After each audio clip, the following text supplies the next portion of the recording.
नमस्कार मुलांनो, आज आपण शिकणार आहोत घरातील वस्तू ओळखा. चला तर मग सुरुवात करूया.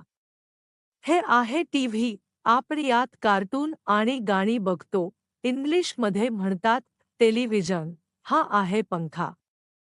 तो आपल्याला थंड हवा देतो. English fan. ही आहे खुर्ची. आपण खुर्चीवर बसतो. English chair. हे आहे टेबल. आपण टेबलवर पुस्तकं आणि वही ठेवतो. English table. हा आहे दिवा.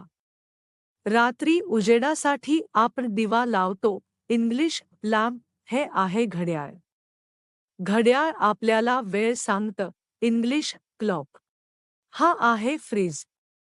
फ्रीजमध्ये आपण दूध, फळं आणि पाणी ठेवतो. English refrigerator. हा आहे पलंग. आपण पलंगावर झोपतो आणि सुंदर स्वप्न बघतो. English bed. वा मुलांनो, आपण घरातील सगळ्या वस्तू शिकल्या. टीव्ही, पंखा, खुर्ची, टेबल, दिवा, घड्याळ, फ्रीज आणि पलंग. आता पुढच्या भागात शिकूया शाळेतल्या वस्तू.